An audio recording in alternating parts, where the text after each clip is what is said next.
It is no secret that the solo queue experience in Apex is horrible. Myself and others have been theorizing about a backpack or big brother matchmaking where you get 2 low-level teammates to carry in harder lobbies, with the matchmaking setting you out to fail. Turns out that seems closer to the truth than we initially thought. A few days ago, Reddit user Istiri released a post titled, "I solo queued 500 trios to learn more about Apex SBMM," going into great depth analyzing his solo queue experience to figure out how everything actually works. If you guys want to read this entire post, I'll link that in the description. His experiment led to him winning 57 out of these 500 games, giving him a win rate of 11.4%. In 6.6% of these matches, he did not receive one or both teammates.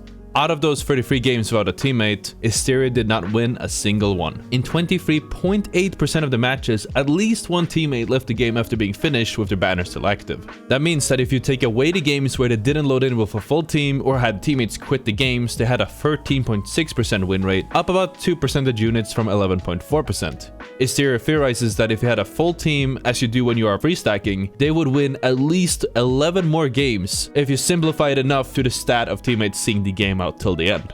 When it came to overall games, this graph right here shows that it was more likely Istiri would win if they did more damage than their teammates. The closer their damage was to the rest of the team, the more likely they would place low. The damage disparity was at its peak for the second place finishes, and the damage was a bit more even when it was a win. That's because Istiri instead played more with their team to secure a win, rather than trying to solo carry with damage and kills. They also explained that they still managed to get a high placement even when teammates didn't load in or quit out, as they opted to play more passive or in a bit of a more of a ratty playstyle. That being said, personally I think this might be a bit skewed depending on what someone considers a successful game. If I am solo and I have to rat for high placement, it will feel like a loss no matter what unless I win. And I'd rather look for solo fights instead of trying to artificially raise my average placement, which is honestly fairly easy to do in pubs where everyone's just pushing each other. I'll have to give them the benefit of the doubt and assume that they try to make the most out of every game for the sake of this experiment. But honestly, I think this muddied the experiment, if anything. A big tell of just how much impact Istiri would need in order for a win is this graph, displaying the damage outputs for all of the games. A Reddit user would need to go on absolutely huge damage and kill games in order to bring the game from a 5th place finish all the way to a win, increasing in need for carry the higher up they went. Going off this graph, it seems that the teammates also need to step up for the win to happen, which makes sense in a 3v3 situation.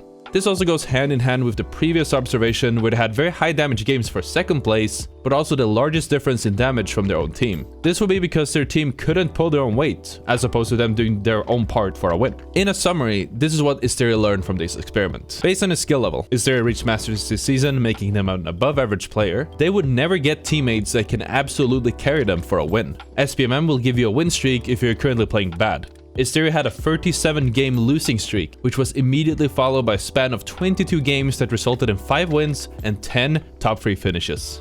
SBMM punishes you when you are on a win streak. In a span of 15 games, they won 5 out of the games, averaging 3.4 kills and 1,100 damage. In the next 10 games, they died to Tollis, Nesposito, and then died to a free stack with 30 to 50,000 kills on every legend, and then immediately after died to someone rocking 130,000 kills with their teammates having 50 and 40,000 kills respectively. Istiri said, and I actually believe it on this, he does not expect this to change. And even though Istiri didn't represent this loss streak and more in the data, I'm not surprised by this at all. From my personal experience, good games are immediately followed by being smacked down by full free master and predator free stacks with 5-digit kills rolling the lobby. As a solo player, my teammates are never good enough to deal with that, so it's an almost guaranteed loss. The conclusion that I personally draw from all this data, in addition to my own personal bias, is that Apex punishes players for being more skilled. I don't mean this in the, oh, the matchmaking is harder because I'm a better player, it's more of a challenge, whoa me type of deal. I mean this in the, oh, this guy is playing well and winning a bunch of games. We're gonna put a stop to that. And any above average player definitely noticed when the tables turn.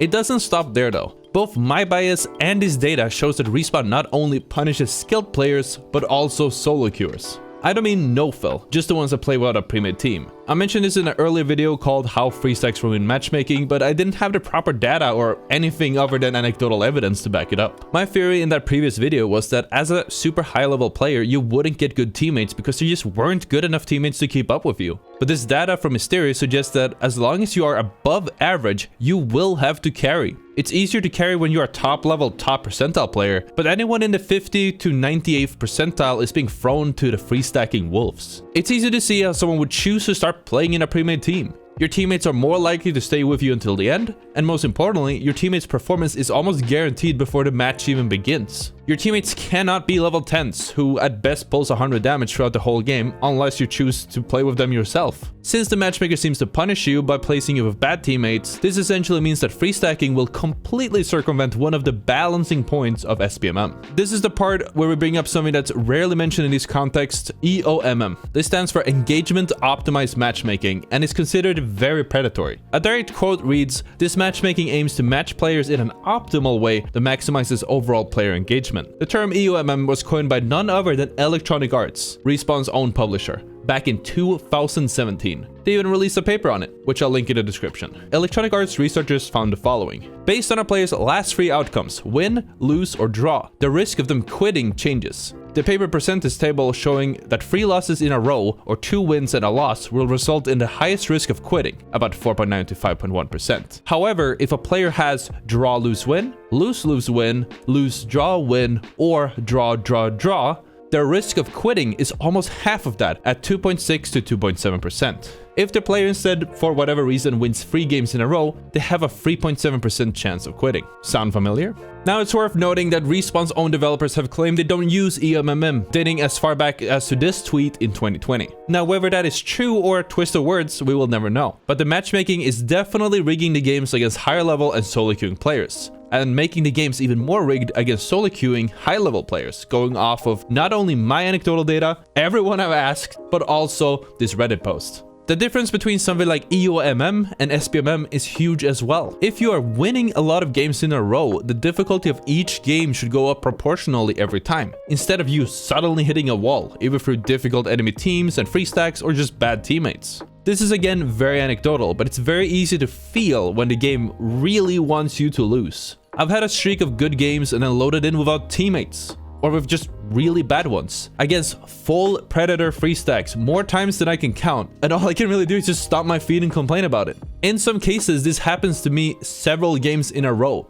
In my last solo queue to master challenge, I literally loaded in without teammates, I think 2 or 3 games in a row following a 4-game win streak. It does bring to question if the system also applies to ranked, if it uses a separate system or none at all. I'm inclined to believe there's also some type of hidden SBMM or EOMM at play when it comes to ranked lobbies. But this would require even more data before I draw any real conclusions. As such, I am super thankful for Istiri for going through all of this work and not only solo queuing 500 games, but also recording all of this data and drawing some useful conclusions for the rest of the world to see. Before this, all we really had was anecdotal evidence, and it was hard to have this discussion as it could just be hand-waved away. To be fair, there are still a lot of stones left unturned, and we would have to launch a full community-wide research project to get to the bottom of this. If only we had a community creator with a great community who could do something like that.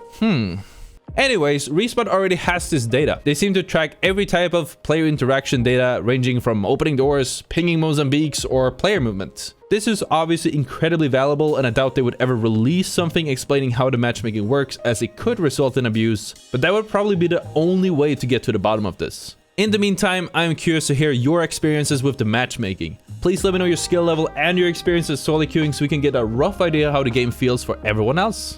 Thank you so much for watching this video. If you guys want to check out the last few games in my solo to master grind with educational commentary, that video is available on the screen right now. Thank you for watching again, and I'll see you all tomorrow.